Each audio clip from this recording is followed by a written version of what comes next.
সালামু আলাইকুম। ঈদ মোবারক। না, রমজানের ঈদের মোবারক এখনো দেই নাই, তবে ভালো কিছু খবর থাকে যেগুলো মাঝে মাঝে আমি যখন আপনাদের সামনে নিয়ে আসি তখন আমি ঈদ মোবারক বলি, অর্থাৎ খুশি।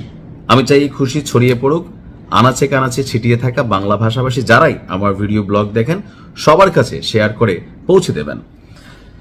মধ্যপ্রাচ্যে একমাত্র কোনো ইরান সবার টার্গেট। এটা নিয়ে আমি বেশ কয়েকটা এপিসোড করেছি। আজকের এপিসোডে একটু আমি সামারি নিয়ে আসার দরকার আছে, নয়তো বুঝবেন না। ইরান একমাত্র দেশ যারা নিজেদেরকে সামরিকভাবে, অর্থনৈতিকভাবে বা কানেক্টিভিটিটা এত বড় করে রাখছে যে শুধুমাত্র ইরানের জন্য লড়াই করে না, তাদের বেশ কয়েকটা টিম আছে। তবে এই টিমগুলো অনেকটা গোপনীয়। মার্কিন যুক্তরাষ্ট্র যেমন মধ্যপ্রাচ্যের বিভিন্ন দেশে তাদের সামরিক ঘাঁটি গেড়েছে প্রকাশ্যে, ন্যাটো যেমন তাদের সদস্য রাষ্ট্রের মধ্যে সামরিক ঘাঁটি গেড়েছে প্রকাশ্যে, যার কারণে পশ্চিমাদেরকে আমরা টাচ করতে পারি না। ইরান ছাড়া আরবদের কোন রাষ্ট্রের মধ্যে তাদের নিজস্ব এজেন্ট সৌদির মাত্র সম্ভবত একটা দেশে আছে, ইয়েমেন, এছাড়া অন্যদের কিন্তু বেল নাই। কিন্তু ইরান, ফিলিস্তিন বলেন, লেবানন বলেন, ইয়েমেন বলেন, ইরাক বলেন, আফগানিস্তান বলেন, এরকম বেশ কয়েকটি দেশে তাদের প্রক্সি যুদ্ধ আছে।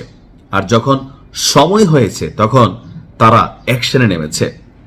আমি সংস্থাটার নাম নিলে আপনারা জানেন যে ভিডিওগুলা ডিস্টারবেন্স হয়। লেবাননে থাকা বীরদের একটা গোষ্ঠী আছে, আমি সংক্ষেপে এদেরকে বলি হিজু, বুঝতেই পারছেন। তো সেই যোদ্ধারা যে ঘটনা ঘটাইছে, ইসরায়েলের যে প্রধান প্রতিরক্ষা দপ্তর আছে, সদর দপ্তর, বেশ কয়েকটা সেক্টর থাকে, জেলা ভিত্তিক, বিভাগ ভিত্তিক, আরেকটা আছে একদম মূল সদর দপ্তর। তো সেই মূল সদর দপ্তরই গুড়িয়ে দিয়েছে আমাদের বীর যোদ্ধারা। চাঞ্চল্যকর এই ঘটনাটি ঘটেছে আজকে রাতে। দিবাগত রাতে ইসরায়েলের রাষ্ট্রীয় মালিকানাধীন প্রধান প্রতিরক্ষা এবং মহাকাশ গবেষণা সংস্থা ইসরায়েল অ্যারোস্পেস ইন্ডাস্ট্রিজ এর যে সদর দপ্তর আছে সেখানে বড় ধরনের ড্রোন হামলা চালিয়েছে লেবাননের বিদ্রোহী গোষ্ঠী বা বীরদের গোষ্ঠী হিজুরা। তারা বলছেন সাম্প্রতিক সময়ে তারা আবার ওই আমেরিকান স্টাইলে ইরান এখানে খেলতেছে। যেমন ধরেন, ইসরায়েল যখন এই অভিযান শুরু করলো তারা কিন্তু বলে নাই যে আমেরিকার পক্ষ হইয়া করতেছে। তারা বলতেছে ভাই, আমাদের নিরাপত্তা আশঙ্কা আছে, যে কোনো সময় আমাদের উপর একটা বড় ধরনের বিপদ হইতে পারে। কিন্তু সারা পৃথিবী দেখতেছিলাম ট্রাম্প শাসাচ্ছে, ধমকাচ্ছে, এই কাজগুলা করতেছে। তা আমরা কিন্তু এটা বুঝতে বাকি ছিল না যে এখানে পিছনে কি ঘটতেছে, রাইট? এখন বীররা যখন, লেবানন যখন এখানে কানেক্ট হলো, তাদের সদর দপ্তর উড়াই দিল, আমরা সবাই বুঝতেছি এটা ইরানের। কিন্তু দালিলিকভাবে কোনো প্রমাণ রাখার সুযোগ নেই। কেন নাই? কারণ লেবাননের বীররা বলতেছে আমরা ভাই ইরান যুদ্ধ বুঝি না।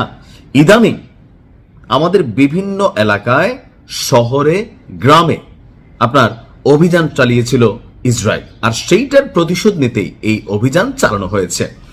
বীরদের পক্ষে দেওয়া বিবৃতিতে বলা হয়েছে 2টার দিকে তারা এক ঝাঁক অ্যাটাক ড্রোন বা আত্মঘাতী ড্রোন আপনার পাঠায় ইসরায়েলের উদ্দেশ্যে।